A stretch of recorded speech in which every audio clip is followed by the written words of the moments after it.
ঠিক 1 মাস আগে মোহাম্মদ ইউনূস কি বলেছিলেন মনে আছে? তিনি বলেছিলেন কোস্টাল এরিয়াতে ভারতবর্ষ নাকি বাংলাদেশ দ্বারা ল্যান্ডলকড, অর্থাৎ বাংলাদেশকে পাশ কাটিয়ে ভারতবর্ষের কোনো ব্যবসা বাণিজ্য কোস্টাল এরিয়া থেকে করা সম্ভব নয়। তিনি এক স্টেপ এগিয়ে আরো কিছু কথা বলেছিলেন।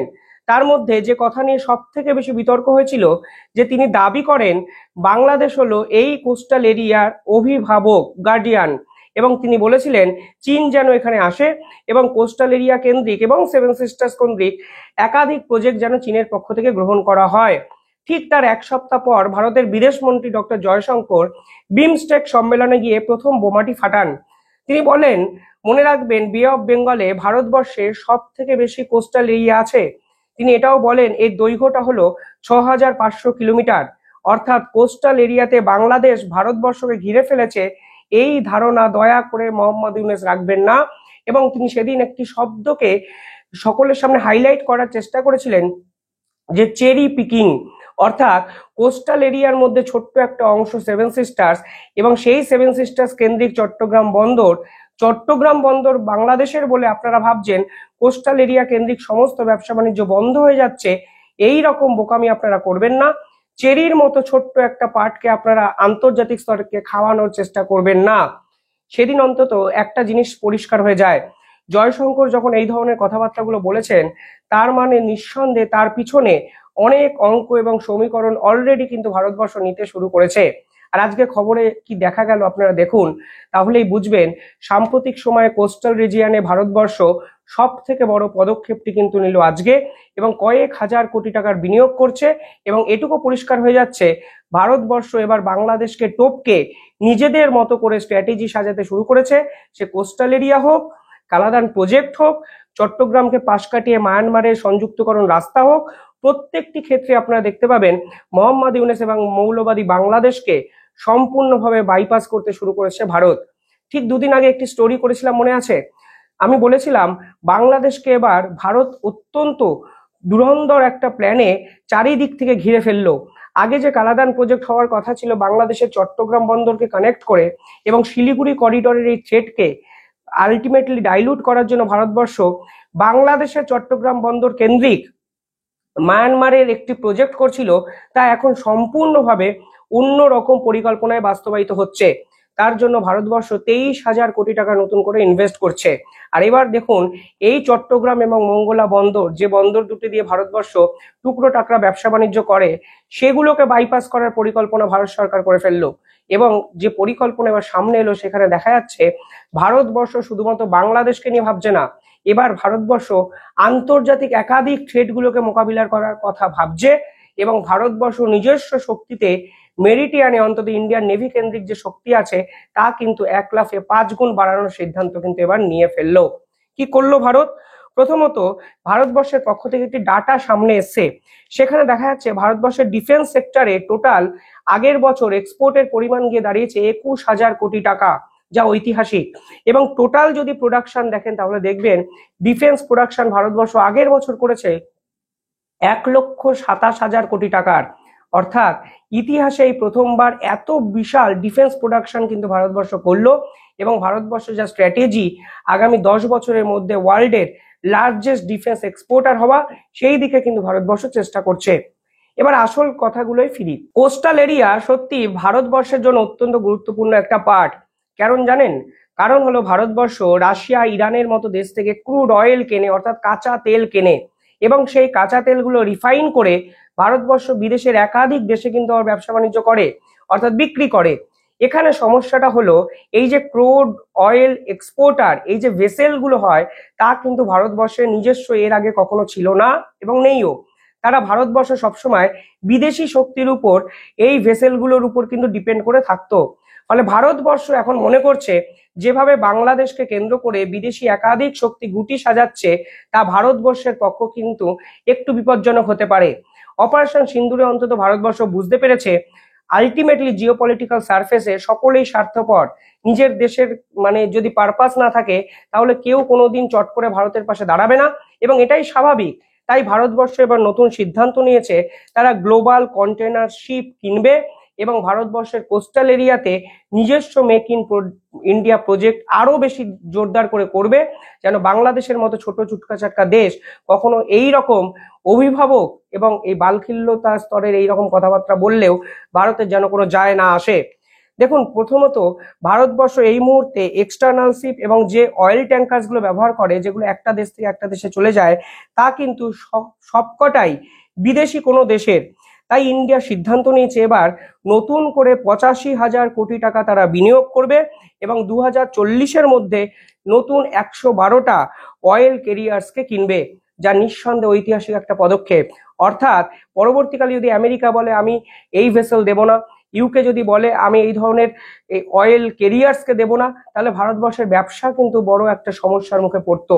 অর্থাৎ বাংলাদেশ যেভাবে চট্টগ্রাম বা মঙ্গলা বন্দর ভারতের জন্য ব্যবহার করতে দেবে কি দেবে না এই জটিলতায় একটা নিজেরাই পড়েছে, এই রকম জটিলতা ভবিষ্যতে ভারতবর্ষ আশঙ্কা করছে আমেরিকা, ইউকে বা ইউরোপীয় ইউনিয়নের একাধিক দেশ থেকে আসতে পারে। কারণ ভারতবর্ষ ম্যাক্সিমাম যত তেল কেনে তার অধিকাংশ কিন্তু রাশিয়া থেকে। এই সকল দেশ অলরেডি রাশিয়ার উপরে কিন্তু স্যাংশন লাগিয়েছে।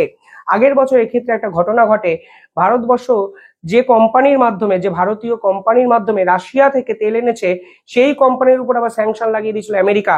অর্থাৎ এই স্যাংশনের ঝুটঝামেলা কাটাতে ভারতবর্ষ চাইছে নিজেদের কিছু অয়েল ক্যারিয়ার্স তৈরি হোক এবং এর জন্য ভারতবর্ষ 85,000 কোটি টাকা নতুন করে বিনিয়োগ করছে। এখানে আর একটা স্ট্র্যাটেজির কথা আমি উল্লেখ করতে চাই। ভারতবর্ষ এটা বুঝতে পারছে যে ওয়ার্ল্ড এখনো রিনিউয়েবল এনার্জির জন্য তৈরি নয়। অর্থাৎ এখনো কিন্তু ভারতবর্ষ সহ বাকি দেশগুলোর পেট্রোলিয়ামের প্রতি ডিপেন্ডেন্সি বা ক্রুড অয়েলের প্রতি ডিপেন্ডেন্সি আছে এবং ভবিষ্যতেও কিন্তু বাড়বে। এই মুহূর্তে ভারতবর্ষ এই ধরনের পদক্ষেপ কেন নিল আপনাদের বুঝতে হবে। এখানে প্রথম পয়েন্ট হলো এনার্জি সিকিউরিটি। এই মুহূর্তে ভারতবর্ষ 87% ক্রুড অয়েল কিন্তু ইম্পোর্ট করে, অর্থাৎ বাইরে থেকে কেনে এবং এই তেলকে তারা তৈরি করে রিফাইন করে তারা বিদেশের একাধিক দেশে কিন্তু ব্যবসা বাণিজ্য করে। ফলে ভারতবর্ষের লার্জ অ্যামাউন্ট কিন্তু এতে ভারতবর্ষ রোজগার করতে পারে। ফলে এই ধরনের সিদ্ধান্ত নেওয়ার ফলে ভারতবর্ষের এই এনার্জি সিকিউরিটি থাকবে এবং যখন ইচ্ছা নিজের দেশকে ব্যবহার করে যে কোনো বন্দরকে কাজে লাগিয়ে ভারতবর্ষ বাইরে থেকে কিন্তু তেল আনতে পারবে। 2 নম্বর যেটা বিষয় হলো সেটা হলো ইকোনমিক্যাল সিকিউরিটি। দেখুন, এই মুহূর্তে ভারতবর্ষ কাঁচা তেল বিক্রি করে অনেক কোটি টাকা কিন্তু রোজগার করে, যা ভারতবর্ষ এই যে র্যাঙ্কিং আছে কাঁচা তেল বিক্রি করে রিফাইন করে যে বিক্রি করা হচ্ছে, সেই র্যাঙ্কিংও ভারতবর্ষ কিন্তু টপ 5-এ আসে। ভারতবর্ষ পার্টিকুলারলি এক্ষেত্রে ক্রুড অয়েল রিফাইনিং ক্যাপাসিটিকে কিন্তু বাড়াতে চাইছে, যা উল্লেখযোগ্য একটা পদক্ষেপ। এর রেজাল্ট আজকে আপনি বুঝবেন না, 5 বছর পরে কিন্তু নিশ্চিতভাবে বুঝতে পারবেন। 2030-এর মধ্যে ভারতবর্ষ চাইছে 450 মিলিয়ন টনের তেল বহির্বিশ্বে বিক্রি করতে, যা আজকের দিনে পরিমাণটা হলো 250 মিলিয়ন টন। অর্থাৎ 1 লাফে ভারতবর্ষ এই পরিমাণটা ডবল করতে চাইছে এবং সেখানে কোস্টাল এরিয়া এবং এই অয়েল ক্যারিয়ার্স গুলো অত্যন্ত ইম্পর্টেন্ট। যদি আমরা বাংলাদেশে চট্টগ্রাম বন্দর ব্যবহার করতে না পারি, তাহলে আমাদের কাছে বিকল্প প্ল্যান থাকা ইম্পর্টেন্ট। আমরা যদি বিভিন্ন দেশের অয়েল ক্যারিয়ার্স ব্যবহার করতে না পারি, তাহলেও আমাদের কাছে মেক ইন ইন্ডিয়া প্রজেক্টের ক্রুড অয়েল ক্যারিয়ার্স থাকাটাও ইম্পর্টেন্ট। অর্থাৎ ভারতবর্ষ অত্যন্ত সিরিয়াসলি এবার কোস্টাল এরিয়া ওরিয়েন্টেড প্ল্যানগুলো করছে, যা সেদিন ডক্টর জয়শঙ্কর আকার ইঙ্গিতে বুঝিয়ে দিয়েছিলেন, আজকে অফিসিয়ালি প্রকাশ পেল। পাশাপাশি এই মুহূর্তে যদি দেখেন তাহলে দেখবেন ম্যাক্সিমাম যত গ্লোবাল ট্যাঙ্কার্স আছে তারা কিন্তু ইউএস এবং ইউকে। ফলে এক্ষেত্রে ইউএস এবং ইউকে কেও কড়া একটা ভাষায় জবাব দেওয়ার প্রসঙ্গ কিন্তু উঠে আসছে। কারণ আমেরিকা এবং ইউকে দিনের পর দিন ভারতবর্ষকে আন্তর্জাতিক স্তরে ছোট করে দেখার প্রবণতা কিন্তু দেখিয়েছে। স্বাধীনতার পর থেকে তারা ভারতবর্ষের সঙ্গে যেরকম সম্পর্ক রেখেছে তা অনেকটা ব্যবসায়ী সম্পর্ক হলেও তাদের মনোভাবটা কিন্তু ছিল ওই যেটা বলে কিছুটা রেসিস্ট ধরনের। তারা কখনোই ভাবতে পারতো না ভারতবর্ষের প্রভাব এবং প্রতিপত্তি তাদের সমগোত্রীয় হতে পারে। ফলে সেই আচরণও কিন্তু ভারতবর্ষ সেই আচরণকেও কিন্তু খণ্ডন করতে চাইছে এবং এবার বোঝানোর সময় এসছে আমেরিকা বা ইউকের কাছে অয়েল ক্যারিয়ার্স আর চাওয়ার সময় নেই। আমরা নিজেরাই নিজেদের টাকা ইনভেস্ট করে 112টি ক্রুড অয়েল ক্যারিয়ার্স কিন্তু তৈরি করছি। পাশাপাশি এখানে আরো দুটো কথা একটু বলে দেওয়া যাক। এখানে ভারতবর্ষ এই পার্টিকুলারলি আরো 25,000 কোটি টাকা ইনভেস্ট করছে শুধুমাত্র মেরিটিয়ান সেক্টরের ডেভেলপমেন্ট করার জন্য। সেখানেও কিন্তু বাংলাদেশের এই যোগটা চলে আসে। চট্টগ্রাম বন্দর অত্যন্ত গুরুত্বপূর্ণ একটা স্ট্র্যাটেজিক্যাল পার্ট ভারতের, কারণ এই বন্দরকে কাজে লাগিয়ে ভারতবর্ষ দেশ বিদেশের বিভিন্ন জায়গায় কিন্তু ব্যবসা বাণিজ্য করে।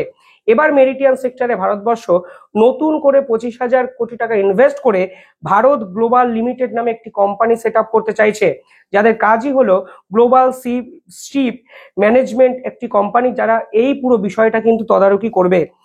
এখন বর্তমানে সিচুয়েশনটা বোঝার চেষ্টা করুন। ভারতবর্ষ বহির্বিশ্বে যত টাকার ব্যবসা বাণিজ্য করে তার কিন্তু 95% হলো সমুদ্র পথকে কাজে লাগিয়ে, এবং যদি টাকার অঙ্ক দেখেন তাহলে দেখবেন সমুদ্র পথকে কাজে লাগিয়ে ব্যবসা বাণিজ্যের পরিমাণ প্রায় 70%। অর্থাৎ বন্দরের গুরুত্ব কি আপনারা হয়তো বুঝতে পারছেন, এই কেরিয়ার্স গুলোর গুরুত্ব কি আপনারা বুঝতে পারছেন।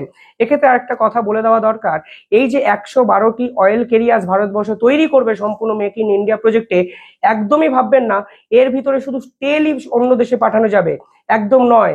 এই কেরিয়ার্স গুলো কিন্তু বিভিন্ন ব্যবসা বাণিজ্যের ক্ষেত্রেও অত্যন্ত গুরুত্বপূর্ণ ভূমিকা পালন করবে।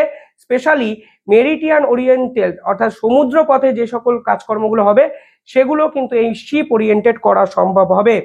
এছাড়াও ভারতবর্ষ বর্তমানে 12টি মেজর পোর্ট ব্যবহার করে এবং 200টির বেশি মাইনর পোর্ট কিন্তু ব্যবহার করে, যা ভারতবর্ষের India middle east Europe corridor তৈরির ক্ষেত্রে অত্যন্ত গুরুত্বপূর্ণ ভূমিকা পালন করছে।